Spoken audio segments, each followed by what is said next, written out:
Well, hello there, YouTube. Holy moly. Welcome to a -5 Celsius or 23 degrees Fahrenheit Monday morning. Man, she's a chilly one out here today. Good Lord. Kelly's over there. Man, good thing it's not raining because it would come down as a blizzard. But anyway, let's start off a work week. Y'all come on along for the day. That Kelly, she didn't waste no time getting in that car. It's the nice thing about pulling it out of a 62-degree garage.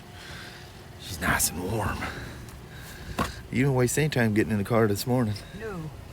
Look, she's already got her blanket on. All right, let's roll out. All right. Well, I didn't look to see what the temperature is here. My hands are full. I can't look at my watch, but definitely a whole lot warmer in Vancouver than it was in Toledo. Look at that. It's beautiful out here. Heck yeah. Well, let's try to get this Spyder button back up, and I'll take that thing for a ride with you guys. Hopefully it'll warm up even more by then. Well, you have yourself a wonderful Monday there, little woman. All righty. Love you. See you. Bye. Bye-bye. All right. So this is my second attempt to ride this thing. I come out, I turn the camera on, I look down, I see red. It says the battery's dead. This is the RTS with the transmission. She's done and done. So let's take her for her maiden voyage here. Should at least have, I don't know, 8 or 9 gears forward, couple 3 reverse. As long as we got that, we're golden. I don't know why I must have left the Wi-Fi on. There was updates on the 5 and 6. What are we doing here?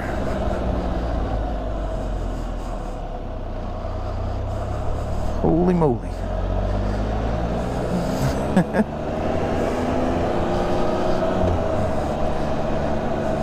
Yeah, I drove it in the parking lot trying to get the thing to burp the coolant, even though I got almost all 4 quarts in there.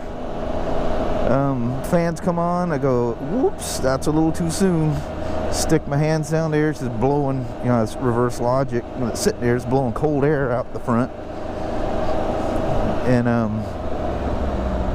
anyway, go through this procedure of dangling them to bleed them, and it worked. All of a sudden it goes burp. You reach down, you can feel it's kind of hard to stick your hands in there. You gotta be careful how you do it too, because you could end up with a chunk of your finger missing. Because you stick your hand in there the wrong way, you stick it inside one of the fan housings, so you gotta be careful. But anyway, it burped, it bled. So I know it has first and reverse and neutral, and then I don't know what I hit, second, third. I already tested it before I even put it into the transmission housing onto the engine, so I ain't worried about that. Yep, what an adventure. Come on, Dodge. Just don't be messing around here. So I'll go shoot up that one road to make sure I got all 6 gears. Doesn't matter how confident you are, you just never know. There could be something. Whew, that makes me nervous when they come up on me tight like that.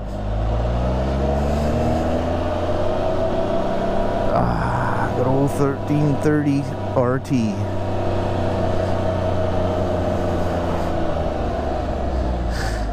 So what is it here? It's got the clock is probably skewed all over the place because the battery, dadgummit, I had it hooked up to the computer and didn't reset the clock. The battery's been disconnected since I started this thing, since I pulled the engine out of it. Whee! Been on a roll all day, it seems like. It took me forever to get this thing done.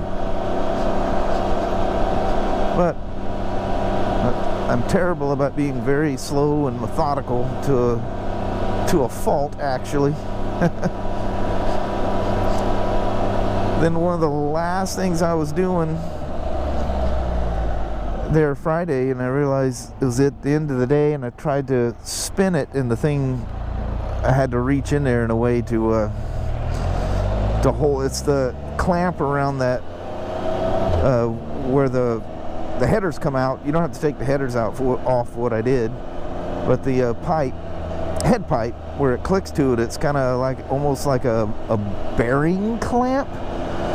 There's, you know, both halves of the end of the header and the end of the headers and the head pipe, they're kind of round, and it's this round clamp. It's almost like if you were to put a clamp that would wrap around a baseball, so to speak. Well, anyway, I never went back through and got that thing. Ooh, 205 is not looking good out there. I didn't think about that when I got there this morning, so as soon as I hit the starter button, it blah, blah, blah. You could hear the exhaust leak. Boom, shut it off right quick before it gets hot. And then clamp her down. That and the getting the cooling system to purge itself of an air pocket was my only two issues. Other than that, everything went quite smoothly. Really the only problem I had, other than not tightening that clamp and getting the cooling to bleed, but that's, oh, look at that. That's coming anyway. Every time you do one of these 1330s, if you pour it really slow, sometimes you can get lucky. And man, if you pour it too fast, it'll get an air pocket, and you'll get about 2.5 quarts in there, and you know you're in trouble. So you got to get the front high and really high, the right front. So we got a little place on the ramp over there. Just get everything ready, throw whatever extra coolant you need in the trunk, fired up, and roll. Make sure nothing's in the way, because you can't spend any time with the thing running. Just in, you know, there's coolant, but there's an air bubble somewhere. So just run it real quick and get it up there. Get her on her side. Also, she'll go. You'll hear you hear this like a commode flushing sound. Then have your coolant ready. Start filling her up. Let her sit there. You got to leave her with the cap off, and let her run till the fans start cycling. Well, today I thought I had it, like I said, because I got like 4.7 quarts in there, so I thought I was good. So she ran for a while, and you know, it seemed normal, because if it doesn't sense cooling in there, the fans start coming on way too soon. It's like, here's your little warning sign, something's not right. Well, no, she sat there, everything's good. I'm watching the temperature gauge go up, and it must have just caught a bubble at the last second. Something moved. Who knows? This is once the thermostat fully open. These things take forever to warm up. If you have it in a place where there's no wind and you're going to let it idle until the fans come on, BRP says it'll take at least 42 minutes. 42 minutes to get the fans to cycle. But yet, if you take off and ride it, and then you just take it for, you know, you don't even have to do the whole full 9 miles. Take it for a good 5 or 6 mile ride. Come back in, park it in the shop where there's no air, and it'll take about 10-15 minutes. Boom, fans go off. Proof that letting your bike sit there and idle is not warming it up correctly. It just doesn't work correctly. You take off, I let them run just enough that I know all the oil's moving around, and take off. Modern motors, there is no, just, you don't need to go through all that rigmarole. I'm trying to think which is the best way to go here. I need to see if I can tighten her. She's got those highway pegs on there, and rattle a little bit. See if I can't get that snugged up a little bit for her. If it drives me nuts, maybe she doesn't notice it or is used to it, but it's just one of those things, you hear it, you'd like to get rid of it. Of course, now that I say that, I don't hear it. Hold on a sec. I think I hear it. Yeah, I hear it a little bit. But yeah, I'm glad to have this thing done. She's done. She's gonna, I guess she's in Europe or something. She's gonna be back first of the month and come pick her up.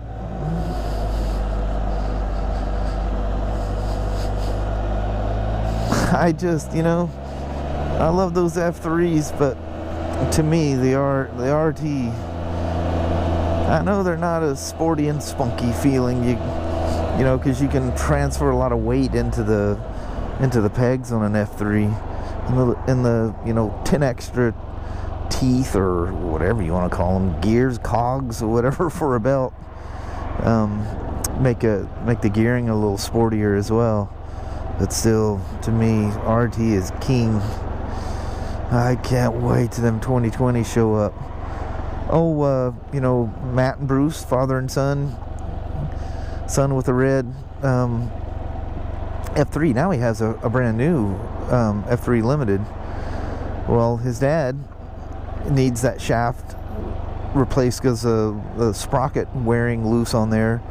He comes in, he goes, I don't doubt your work or anything like that, but it's kind of one of those things in the back of my head, it's tainted. I'm terrible the same way. You know, unless it's me that took the motor apart and put it back together, forever in the back of my head, I'd be wondering. I know that's a terrible thing to say when you could be a customer coming in here and I'm the one taking your motor apart, but, well, you see how slow I am with it. So, I'm one of these double check, recheck, quadruple check. Just take your time and do it right. Now I need to let this thing sit up here and idle for 10 minutes so I can check the oil. This Spyder rack is so nice. You don't have to worry about riding on the edge or anything. Anyway, thanks for coming along for this little journey. It's about time for me to go here pretty soon, so I need to let this thing sit here and idle. But there she is.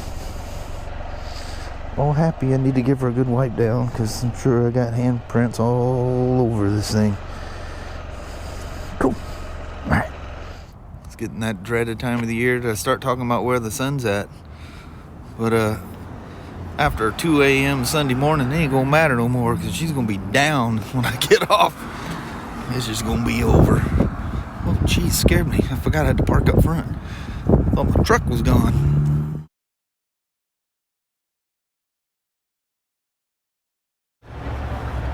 It's amazing how bright it still is out here on the days when it's not raining.